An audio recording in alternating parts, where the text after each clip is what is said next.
আমাদের জীবনে গুরুজনেরা, জ্ঞানী মানুষজন সবসময় একটা কথা বলেন, ধৈর্য ধরো। শুধুমাত্র দুটো শব্দ, কিন্তু কতটা বিশাল সেটা বোঝার চেষ্টা করুন। ছোট একটা অস্ত্র হাতে নিন এবং একটা বিশাল পর্বতে নিরন্তর প্রহার করতে থাকুন, ধৈর্য ধরে সেই কাজ করতে থাকুন। এমন একদিন আসবে এই বিশাল পর্বতে আপনি একটা পথ তৈরি করবেন। কোনো ধনুর্ধর যখন নিজের বিদ্যা অর্জন করেন তখন তাকেও ধৈর্য ধরতে হয়, তার নিজেকে সময় দিতে হয়, তবেই সে ধনুর্বিদ্যা শিখতে পারে। সেইভাবে আমাদের জীবনেও ধৈর্য ধরার খুব প্রয়োজন। পরিবারে ধৈর্য রাখতে পারলে তাহলে আস্তে আস্তে দেখবেন প্রেম বৃদ্ধি পাচ্ছে। সমাজে যদি ধৈর্য রাখতে পারেন তাহলে আস্তে আস্তে এই সমাজ আপনাকে সম্মান করবে। যদি নিজের জীবনে ধৈর্য রাখতে পারেন তাহলে নিজে থেকেই আত্মবিশ্বাস বাড়বে, নিজের বিকাশ হবে। জীবনে সবই সম্ভব যদি ধৈর্য রাখতে পারেন। হয়তো আস্তে আস্তে হবে, কিন্তু হবে অবশ্যই। শুধু ধৈর্য রাখুন, কারণ ধৈর্যই সবথেকে বড় পুঁজি।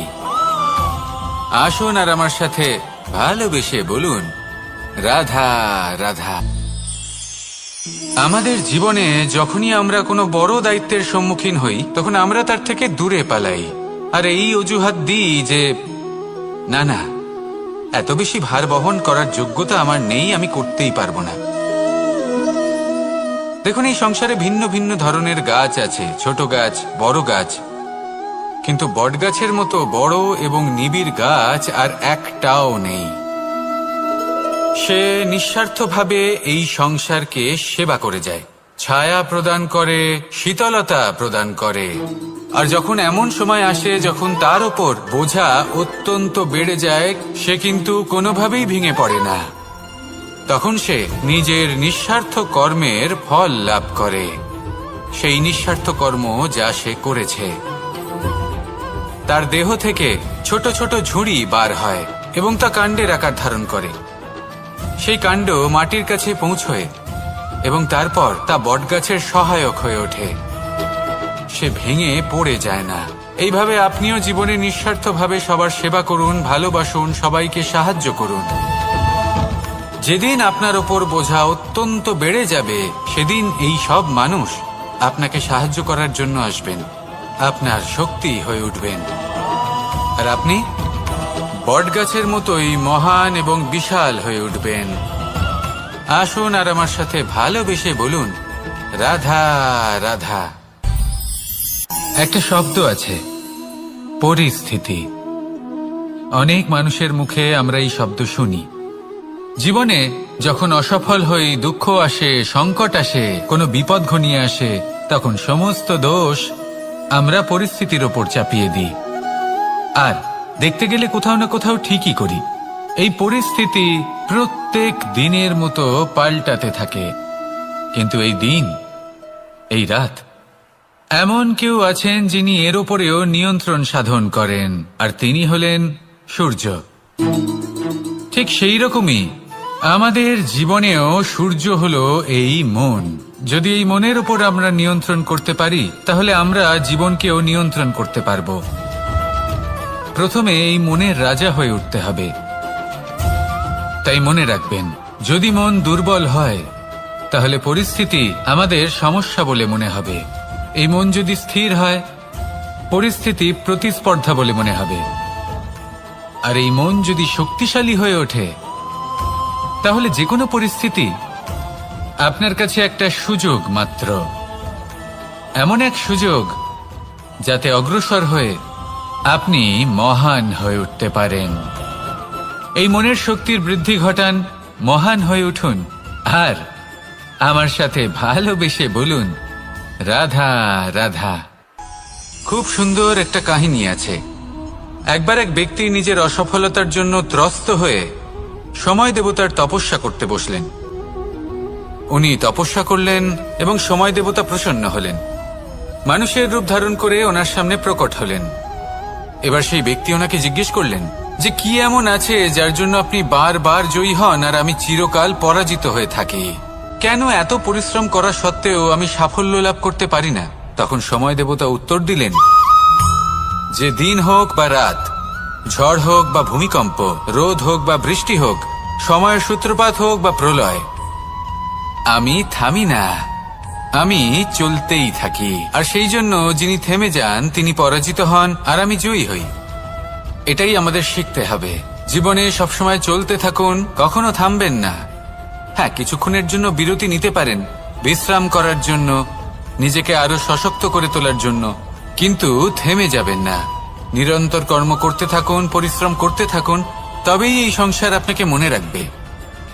আসুন আমার সাথে ভালোবেসে বলুন, রাধা রাধা। মানুষ তার জীবনে দুই ধরনের পরিস্থিতিকে খুব ভয় পায়। এক, কোনো কারণবশত কারোর সামনে নত হওয়া। দুই, কোনো কারণে নিজের চরিত্র থেকে, নিজের মূল্যবোধ থেকে বিচ্যুত হওয়া। এবার কেন হয় এরকম যে কথায় কথায় কারোর সামনে নত হতে হয়? কেন বারংবার নিজের চরিত্র থেকে চ্যুত হতে হয়? এরকম কেন হয়? এটা তখনই হয় যখন আমাদের শিক্ষা এবং মূল্যবোধের অভাব থাকে। যদি মানুষের মধ্যে প্রকৃত শিক্ষা থাকে তাহলে এই সংসারে কোনো সময় এবং কারোর সামনেই নত হওয়ার কোনো প্রয়োজন নেই। যদি মানুষের মধ্যে মূল্যবোধ থাকে তাহলে তাকে নিজের মূল্যবোধ বা চরিত্র থেকে বিচ্যুত হতে হয় না, তা সে যাই হয়ে যাক না কেন।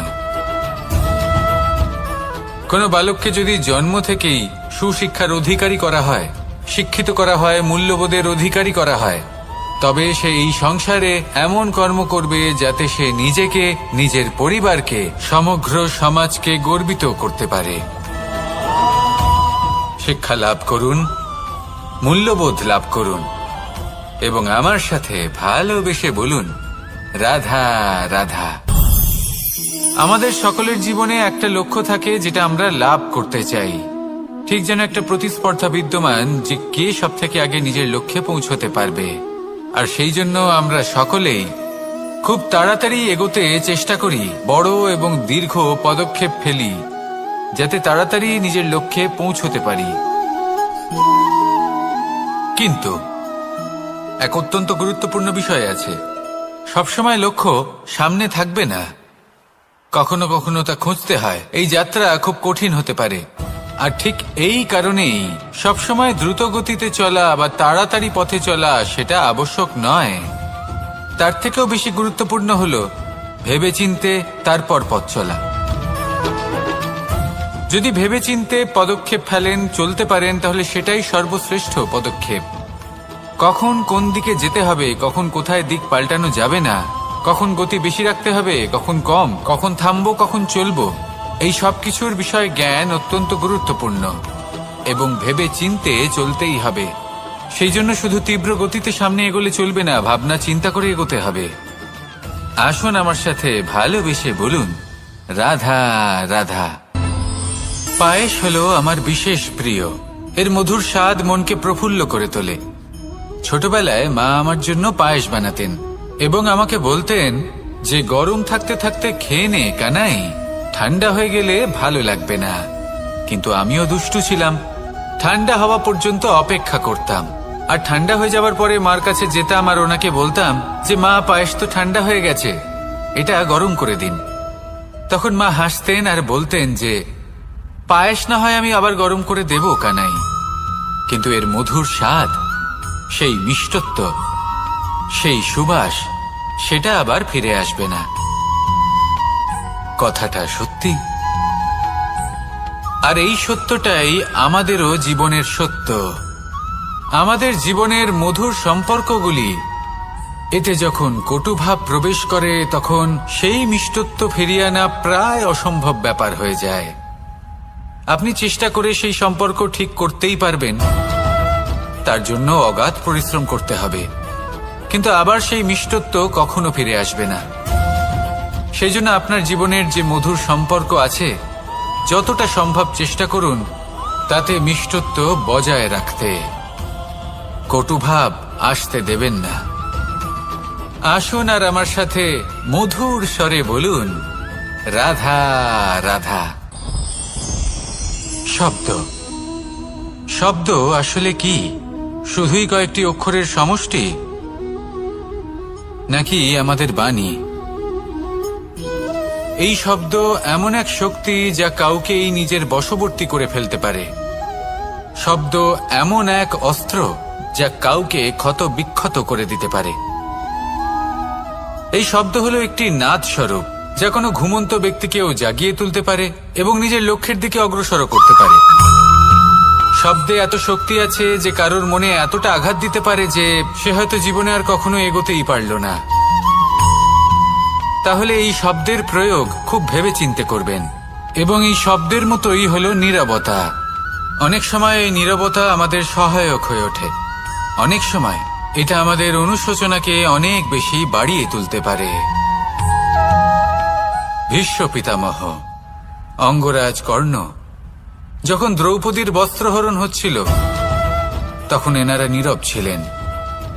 দুর্যোধনের বিরোধিতা করেননি, ওকে বাধা দেননি। আর তারপর কি হলো সেটা আপনারা সকলে জানেন। দেখতে গেলে নীরবতা চুপ করে থাকা, কিন্তু যদি কোনো দুষ্টের সামনে চুপ করে থাকেন, যদি তার বিরোধিতা না করতে পারেন, তাহলে এই নীরবতাই অনেক বড় পাপের আকার ধারণ করে। মনে রাখবেন আর আমার সাথে ভালোবেসে বলবেন, রাধা রাধা। আভূষণ। কার না ভালো লাগে এই আভূষণ? আমরা পরিশ্রম করি, ধন অর্জন করি আর আভূষণ কিনে থাকি, কখনো নিজের জন্য, কখনো বা তাদের জন্য যাকে আমরা ভালোবাসি, বা তাদের জন্য যাকে আমরা সম্মান করি। হয়তো সেই জন্যই সীতা চূড়ামণি ধারণ করেছিলেন এবং আমি সামন্তকমণি। কিন্তু এটাই কি সেই প্রকৃত আভূষণ যা আপনার মূল্য বৃদ্ধি করে? না।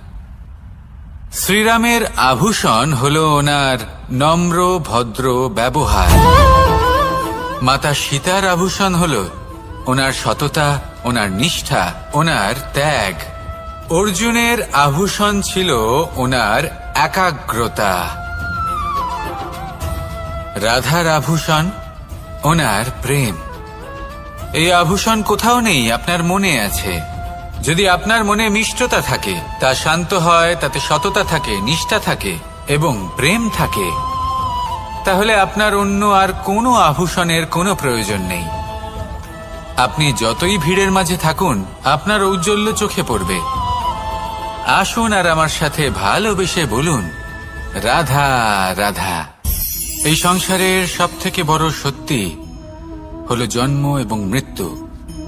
কিন্তু আরো বড় একটা সত্য আছে, মিত্র এবং শত্রু, যা আমাদের সকলের জীবনে থাকে। মিত্র সে যে আমাদের সঙ্গ দেয় এবং সংসারের সবথেকে উঁচু শিখরে আমাদের নিয়ে যায়, এবং শত্রু সে যে যে কোনো মুহূর্তে যে কোনো শিখর থেকে আমাদের নিচে ফেলে দিতে পারে। এবার বিচিত্র ব্যাপার হলো এটাই যে আমরা নিজেরাই এদের সাথে নিয়ে চলি, নিজেরাই এদের পালন করি। তা কি করে? প্রথমে বুঝুন এই মিত্র এবং শত্রু কারা। আপনার নিজের মন, আর কেউ নয়। এই মনই হলো মিত্র যখন তাতে ভারসাম্য বজায় থাকে, তা নিয়ন্ত্রিত থাকে, তা পবিত্র হয়। কিন্তু যদি এই মন অনিয়ন্ত্রিত হয়ে পড়ে, যদি আপনাকে সে নিয়ন্ত্রণ করতে শুরু করে, তখন সেই আপনার সবথেকে বড় শত্রু হয়। সেই জন্য এই মনের ওপর নিয়ন্ত্রণ রাখতে শিখুন, এতে ভারসাম্য বজায় রাখতে শিখুন। তাহলে আপনি এমন এক বন্ধুকে পাবেন যে আপনাকে এই সংসারের শিখরে পৌঁছে দেবে। আসুন আমার সাথে ভালোবেসে বলুন, রাধা রাধা। ঈশ্বর আসলে কে? সংসারের বেশিরভাগ মানুষের কাছে ঈশ্বর হলেন এই সংসারের রচয়িতা, পালনকর্তা। কারোর কাছে উনি জ্ঞাতা, কারোর কাছে উনি হলেন আস্থার প্রতীক, আবার কারোর জন্য শুধুমাত্র অন্ধ বিশ্বাস। কিন্তু এই ঈশ্বর কি কোনো শরীর, নাকি একটা বোধ, নাকি শুধুই শ্রদ্ধা? ঈশ্বর হলেন তিনি যিনি হলেন আপনার ইষ্ট। সেই জন্যই তো গুরু, মাতা, পিতা এনাদেরও ঈশ্বরই বলা হয়েছে।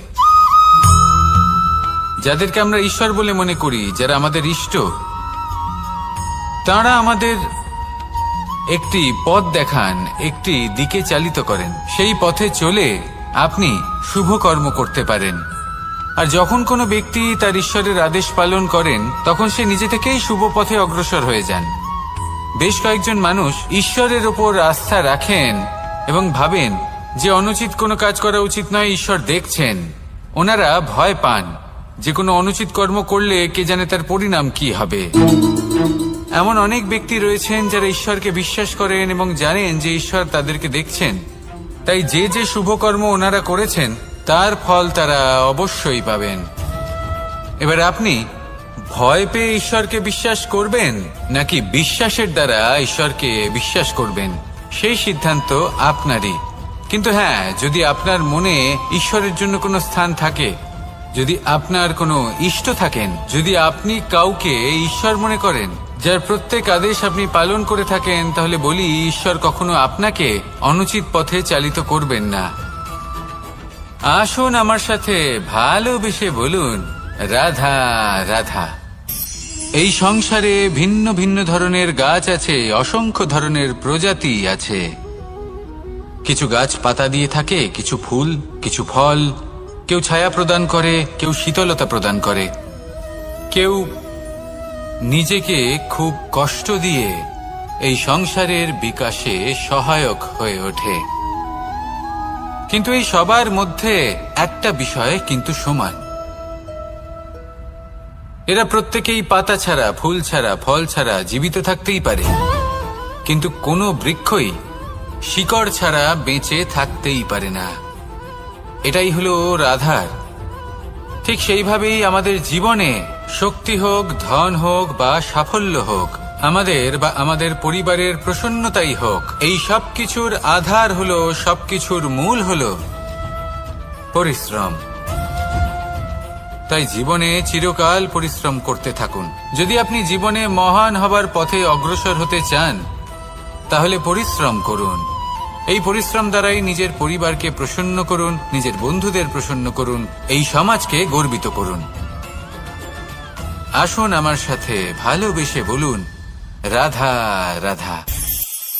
কখনো কোনো বাগানের কোনো বৃক্ষকে দেখেছেন যেখানে সুগন্ধি ফুল থাকে, রসালো ফল থাকে? তখন মন প্রফুল্ল হয়ে ওঠে, মন থেকে সেই বৃক্ষের প্রতি ভালোবাসা জন্মায়। কিন্তু যিনি বাগানের মালিক, শুধুমাত্র তিনিই জানেন যে কিভাবে এই বৃক্ষকে আগলে রাখতে হয়, কিভাবে তার পরিচর্যা করলে এতে সুন্দর সুগন্ধি ফুল হবে, রসালো ফল হবে। কখনো কখনো প্রয়োজনের থেকে বেশি রোদ পেলে এই বৃক্ষগুলি শুকিয়ে যায়, প্রয়োজনের থেকে কম রোদ পেলেও এই বৃক্ষ কিন্তু শুকিয়ে যায়। প্রয়োজনের থেকে কম জল যদি পায়, এই বৃক্ষ শুকিয়ে যেতে পারে। প্রয়োজনের থেকে অতিরিক্ত জল যদি পায়, তখনও এই বৃক্ষের শিকড়গুলি নষ্ট হয়ে যেতে পারে। এবার এটাই কিন্তু আমাদের সংসারের সাথেও হয়। আমাদের সংসারের সকল প্রতিভাশালী ব্যক্তি, যেমন লেখক, বিচারক, প্রবক্তা, যোদ্ধা, এদের সবার ক্ষেত্রে এই কথাটাই প্রযোজ্য। যদি বেশি প্রশংসা করা হয়, তাহলেও এরা হারিয়ে যাবেন। প্রয়োজনের থেকে বেশি যদি নিন্দা করা হয়, তখনও তারা নত হয়ে পড়বেন। তাহলে আপনি এদের রক্ষা করুন এবং নিজেদেরও। মনে রাখবেন একটা কথা, জেনে রাখুন কখন কোন নিন্দায় আপনি লজ্জিত হবেন না, আর কখন কোন প্রশংসার দ্বারা নিজের মধ্যে অহংবোধ জাগ্রত করবেন না। এই মন সুপ্রসন্ন হয়ে বলবে, রাধা রাধা। যদি আমি কোনো বনে যাই, কোনো নির্জন বনে, সেই বনের বিষয়ে, সেই পথের বিষয়ে, গাছপালার বিষয়ে, পশুপক্ষীর বিষয়ে আমার যদি কোনো জ্ঞান না থাকে, সেই বনের ক্ষুদ্র থেকে ক্ষুদ্রতর অংশের বিষয়ে যদি আমার কোনো জ্ঞান না থাকে, তাহলে হতেই পারে সেই বনে কোথাও আমি হারিয়ে যাব। হয়তো এমনভাবে হারিয়ে যাব, কোনোদিনও বাইরেই বেরোতে পারবো না। তাই সেই বনের বিষয়ে জ্ঞান লাভ করা আবশ্যক। এটাই হলো শিক্ষা। জীবনে বেশিরভাগ মানুষই কেন অসফল হন? ওনারা একটা লক্ষ্য স্থির করেন, কিন্তু সেই পথের বিষয়ে তারা পর্যাপ্ত জ্ঞান অর্জন করেন না। সেই পথে কি বিপদ আসতে পারে প্রত্যেকটা পৃষ্ঠার জ্ঞান তাদের নেই, আর সেই জন্যই তারা অসফল হন। আপনি জীবনে যখনই কোনো লক্ষ্য স্থির করবেন, কোনো লক্ষ্য সাধন করবেন, পরিকল্পনার সাথে সেই পথে অগ্রসর হন। সেই পথকে বোঝার চেষ্টা করুন, সেই পথের বিপদ সম্পর্কে জ্ঞান লাভ করুন, সবকিছু জানার চেষ্টা করুন, অজানা তথ্য আহরণ করুন, আর তারপর সেই লক্ষ্যের প্রতি নিজেকে সমর্পিত করুন। তবেই আপনি সাফল্য লাভ করবেন, আর এই মন প্রসন্ন হয়ে বলবে, রাধা রাধা। আপনি নিশ্চয়ই কখনো অনুভব করেছেন, যদি কোনো নির্মল ব্যক্তির কাছে গিয়ে বসেন তাহলে মনে নির্মল অনুভূতি হয়, এই মন শান্ত হয়ে যায়। সেইখানেই কোনো দুশ্চরিত্র মানুষের কাছে গিয়ে বসলে এই মন বিচলিত হয়ে যায়। কারণটা কি? কারণ যে ব্যক্তি নির্মল মনের, তিনি সবার মধ্যে নির্মলতা ছড়িয়ে দেন। আমাদের অন্তরে যা থাকে আমরা সেটাই সবার মধ্যে বিতরণ করি। যদি আপনি এই সংসারে শুভ বোধ ছড়িয়ে দিতে চান, তাহলে প্রথমে শুভ গ্রহণ করুন, তা অর্জন করুন। এই সংসারে জ্ঞানের শক্তি লাভ করুন, আর সেই জ্ঞানের শক্তি সংসারে বিতরণ করুন। শান্তি এবং সন্তোষ প্রদান করুন, কারণ যেমন বীজ এই সংসারে বপন করবেন তেমনই ফল আপনি লাভ করবেন। যেমন দেবেন তেমন ফিরেও পাবেন। এই সংসারে জ্ঞান প্রদান করুন, শান্তি প্রদান করুন, সন্তুষ্টি প্রদান করুন। এই সংসারে ভালোবাসা বিতরণ করুন, আর এই প্রেম ভাব নিয়েই বলুন, রাধা রাধা। এই সংসারে দুই ধরনের মানুষ দেখা যায়, এক সরল, দুই জটিল। এবার এই যে সরল ব্যক্তি থাকে তাদের এই সমাজ দুর্বল মনে করে। এমনিতে দেখতে গেলে জলও সরল, বায়ুও সরল। ওনারা যেদিকে চাইবেন প্রবাহিত হতে পারেন, এনাদের যে আকার দেবেন সেটাই ধারণ করবেন। কিন্তু এরা বাস্তব রূপ ধারণ করলে তখন কি হয়? এই জল এমন এক ধারায় পরিণত হয় যে অনেক বড় বড় পাথরকে খণ্ডিত করে দিতে পারে। এই বায়ু এমন এক চক্রবাতে পরিণত হয় যা সংসারে বিনাশ ডেকে আনে। তাই যে ব্যক্তি সরল, তার সরলতাকে সম্মান করুন, তাকে সম্মান করুন, তাকে ভালোবাসা দিন, আর আমার সাথে ভালোবেসে বলুন, রাধা রাধা। খেলা খেলতে কে না ভালোবাসেন? আমরা প্রত্যেকেই যখন সময় পাই, সুযোগ পাই, তখনই আমরা কোনো খেলা খেলি। খেলার সময় দুই ধরনের মানুষ ওখানে থাকেন, এক যারা অংশগ্রহণ করেন, আর দুই যারা দেখতে থাকেন, যারা দর্শক হয়ে দেখেন, যারা নিজের পক্ষের বিজয়ের ফলে উচ্ছ্বসিত হয়ে থাকেন, পরাজয়ের ফলে শোক পালন করেন, পরামর্শ দিয়ে থাকেন। আর বিজয়ী কে হন? বিজয়ী তিনি হন যিনি অংশগ্রহণ করেন। নির্বাচন আপনাকে করতে হবে, আপনি কি করতে চান? আপনি কি খেলোয়াড় হতে চান, নাকি আপনি দর্শক হতে চান? যদি আপনি বিজয়ের আনন্দ লাভ করতে চান, সেই রোমাঞ্চ অনুভব করতে চান, তাহলে খেলতে হবে, ময়দানে আপনাকে নামতেই হবে। পরাজয়ের সম্ভাবনার ভয়ের সাথে আপনাকে লড়াই করতেই হবে, বিপক্ষের আহ্বানকে স্বীকার করতেই হবে, খেলোয়াড় হয়ে উঠতে হবে, তবেই এই বিজয়ের সম্ভাবনা থাকবে। আসলে কি, দর্শক হয়ে পরামর্শ দেওয়া অত্যন্ত সহজ, ময়দানে নেমে অংশগ্রহণ করা অত্যন্ত কঠিন। আর এখানে যেটা সহজ তা আপনাকে বিজয়ের পথে কখনোই নিয়ে যাবে না। আসুন আমার সাথে ভালোবেসে বলুন, রাধা রাধা।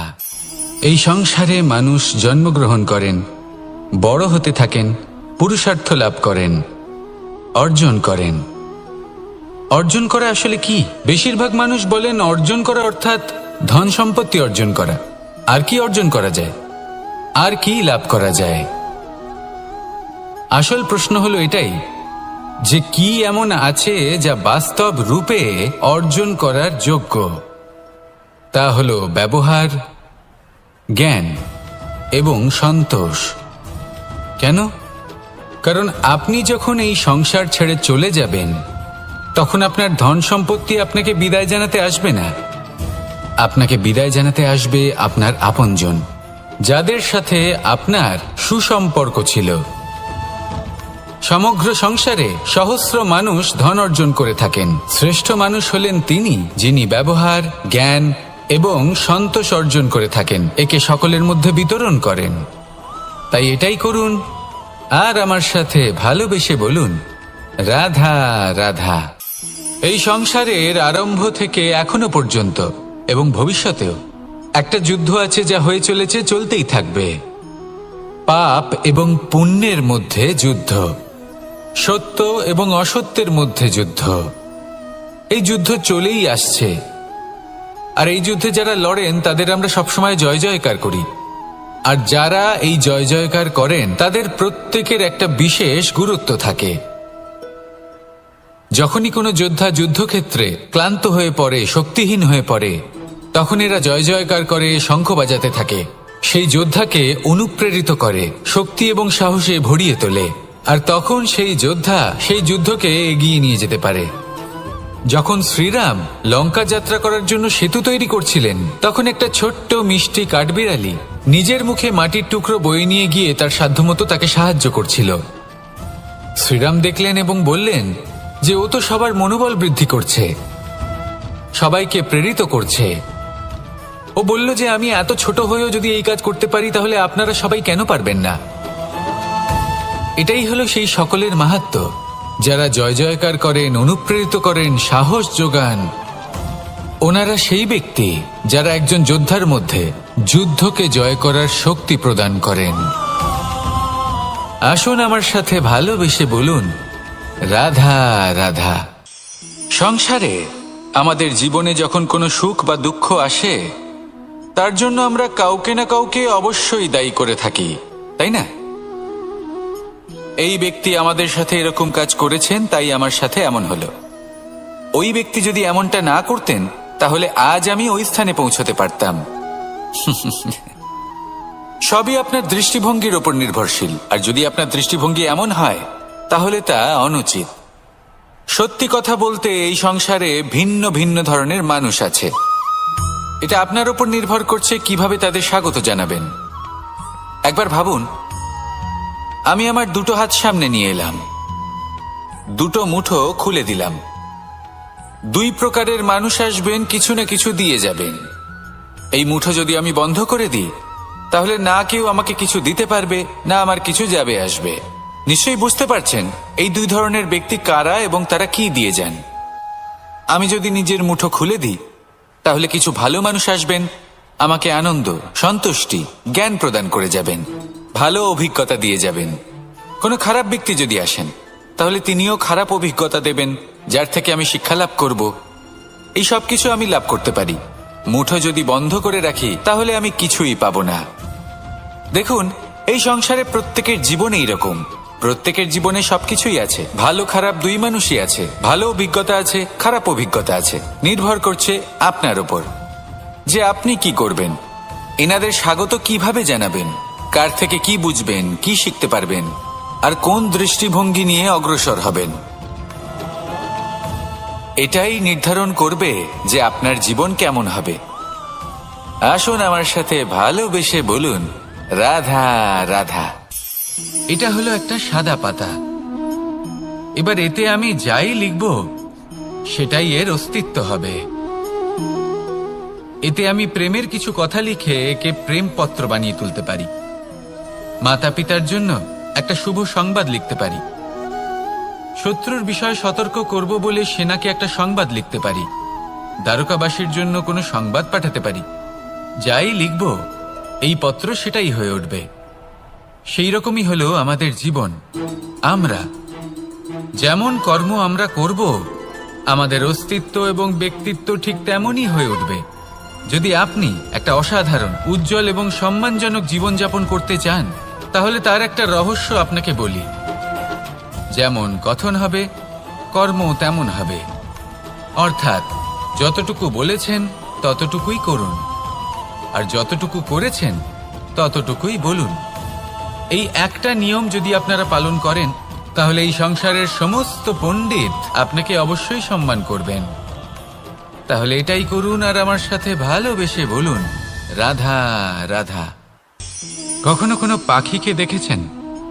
যখন সে প্রথমবার উড়তে চেষ্টা করে, সে বাসা থেকে মাটিতে পড়ে যায়, কিন্তু সে হার মানে না। চেষ্টা করতে থাকে, করতেই থাকে, ডানা ঝাপটাতে থাকে, আর তারপর সে উড়তে শেখে। গোল শালগ্রাম শিলাকে দেখুন, পর্বত থেকে খসে পড়ে, ধাক্কা খায়, জলের প্রবাহ দ্বারা ঘর্ষিত হয়, তারপরে তা শালগ্রামে পরিণত হয়। ভেবে দেখুন, যদি কোনো পাখি প্রথমবার উড়তে গিয়ে এটা ভাবে যে না না, যদি আমি পড়ে যাই তবে, আমার যদি আঘাত লাগে তবে, আর যদি ভয়ের কারণে সে শুরুই না করতে পারে, চেষ্টাই না করে, তাহলে কি সে উড়তে শিখবে?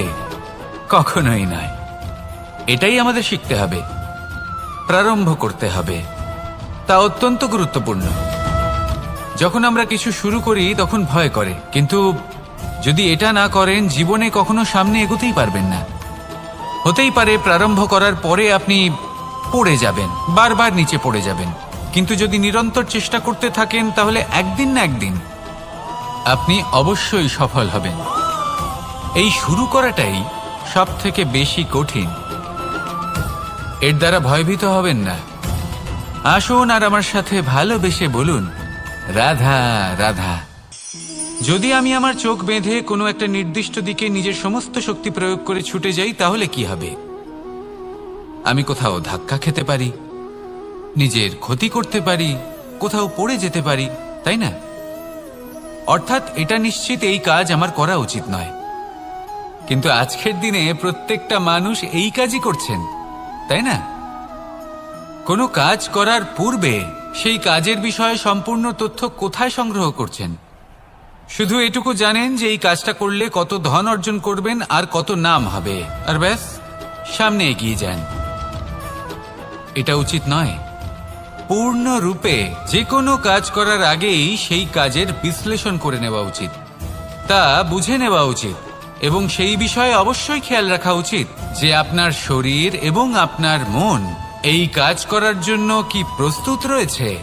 যদি তা না হয় তাহলে প্রথমে নিজেকে শুধরে নিন, তারপরে সেই কাজ করুন। যদি এইভাবে জীবনে সামনে এগোন তাহলে সাফল্যের সম্ভাবনা জীবনে অনেক বেশি বেড়ে যাবে। তাহলে এটাই করুন আর আমার সাথে ভালোবেসে বলুন, রাধা রাধা। এই সংসারের সব থেকে বড় যোদ্ধা কে? কেউ বলবেন অর্জুন, কেউ বলবেন ভীম, কেউ বলবেন হনুমান, আদি ইত্যাদি। কিন্তু এই সংসারের সব থেকে বড় যোদ্ধা আপনার মনের ভেতরে আছে, আপনার মনের মধ্যে আছে। সেই ব্যক্তি সব থেকে উঁচুতে পৌঁছতে পারেন যিনি নিজের অন্তরের খামতি বুঝতে পারেন, নিজের দোষ বুঝতে পারেন, তার সাথে লড়াই করেন এবং তার উপর বিজয় লাভ করেন।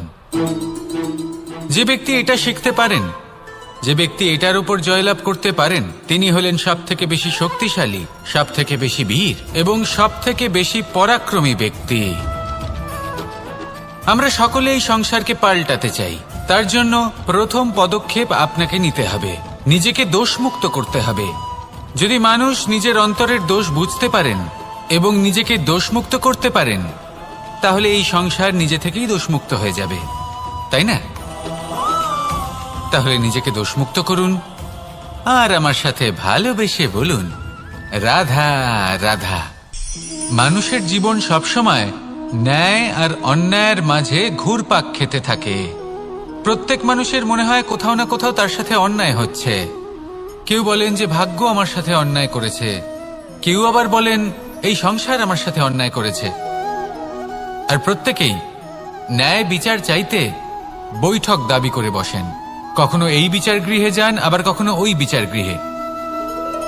যদি সত্যি কথা বলি, এই সংসারের সব থেকে বড় বিচার গৃহ আপনার কাছেই রয়েছে, আপনার মন। আপনার মনই হলো সব থেকে বড় বিচার গৃহ। এ খুব ভালো করেই জানে কি শুদ্ধ আবার কি অশুদ্ধ, এর শুভ অশুভর জ্ঞান রয়েছে, এ সব জানে। দেখতে গেলে প্রত্যেকটা মানুষ যদি নিজের মনের কথা শোনেন, তাহলে তিনি ভালোভাবেই বুঝতে পারবেন তিনি কি উচিত করেছেন আর কি অনুচিত। দিনে একবার রাত্রের নিদ্রায় যাওয়ার পূর্বে নিজের সাথে বসুন, চোখ বন্ধ করুন আর বিচার করুন আজ আপনি কি উচিত করেছেন আর কি অনুচিত। আপনার মন সঠিক বিচার তখনই করে দেবে। আসুন আমার সাথে ভালোবেসে বলুন, রাধা রাধা। আপনি কখনো কোনো পাথরের বুক চিরে বয়ে চলা কোনো নদী দেখেছেন? পাথর নদীর সামনে নত হয়ে যায়, তাকে বাধা দিতে চেষ্টা করে কিন্তু কখনো বাধা দিতে পারে না। এই নদী হলো ততটাই শক্তিশালী, কিন্তু এর আরম্ভ কোথা থেকে হয়? দূরে কোথাও কোনো পর্বতের চূড়াতে এক বিন্দু জল ঝরে পড়ে আর তার সাথে হিম গলিয়ে দেয়।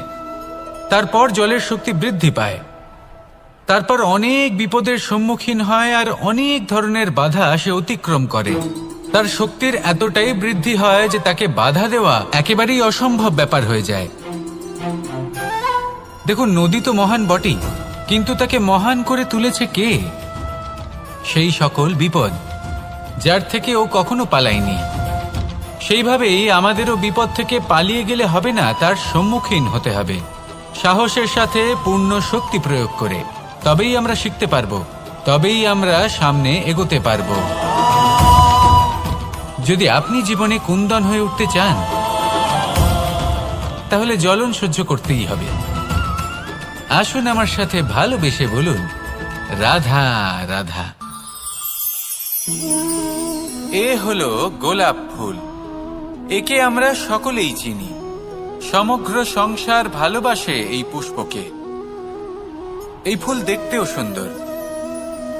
সবথেকে বেশি গুরুত্বপূর্ণ কথা হলো এর সুগন্ধ, যা দূর দূরান্ত থেকে ব্যক্তিদেরকে আকৃষ্ট করে। এই সুন্দর পুষ্প একটু মন দিয়ে দেখলেই দেখা যায় এর নিচে কাঁটা রয়েছে।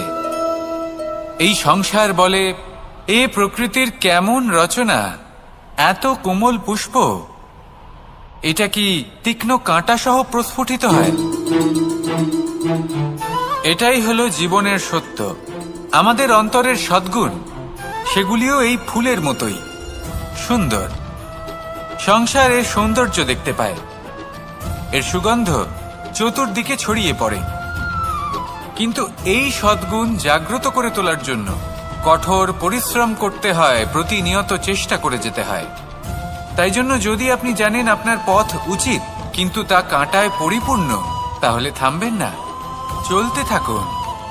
একবার যদি অন্তরের সদ্গুণ জাগ্রত হয়, তাহলে এই সংসার এই সৌন্দর্য দেখবে আর সুগন্ধে আকর্ষিত হয়ে আপনার কাছে আসবে। এই মন, এই জীবন প্রসন্ন হয়ে বলবে, রাধা রাধা। মোহনের বাঁশির এই সুর, এই সঙ্গীত কার না পছন্দ হয়? সবারই খুব ভালো লাগে। এবার এই সুর আসে কোথা থেকে? কেউ বলবেন কৃষ্ণের হৃদয় থেকে। সত্য কথা, এই সুর হৃদয় থেকে নির্গত হয় এবং প্রকট হয় এই বাঁশি থেকে। এই বাঁশিটাকে দেখুন, এই ছিদ্রগুলি দেখুন, প্রত্যেকটা সুর থেকে নিজস্ব একটা স্বর নির্গত হয়। এবার যে ব্যক্তি এই সমস্ত সুর এবং স্বর বুঝতে পারেন, এতে নিপুণ, তিনি এই বাঁশির দ্বারা যে সুর নির্গত করবেন তা তো মধুর অবশ্যই হবে। এবার জীবনের সাথেও কিছুটা এরকমই ঘটে। জীবনের কিছু নীতি থাকে, অর্থ, কুটুম্ব এবং আধ্যাত্মিক। যদি জীবনের প্রত্যেকটা মুহূর্ত সুখময় হয় এরকম আপনি চান, তাহলে এই তিনটি নীতিতে আপনাকে নিপুণ হতে হবে। কোনো একটি বিশেষ নীতির প্রতি যদি আপনি বেশি ঝুঁকে পড়েন, তাহলে বাকি দুই নীতি থেকে যা সুখ লাভ করা সম্ভব তা পারবেন না।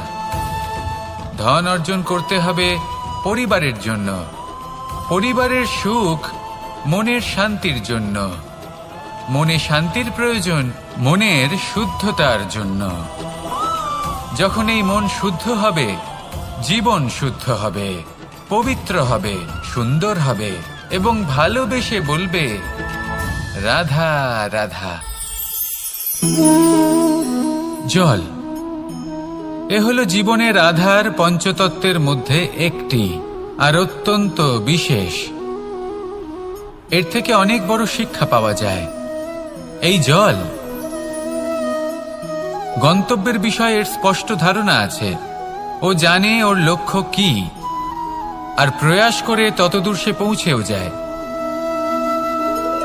এটি পর্বত থেকে বয়ে নিচে নেমে আসে, নদীর সাথে সমাহিত হয়ে তার সাথে বয়ে চলে। চিরসবুজ বনানী গড়ে তোলে, প্রাণীদের তৃষ্ণা নিবারণ করে, সামনে এগিয়ে চলে, মানুষের সাথে মিলিত হয়।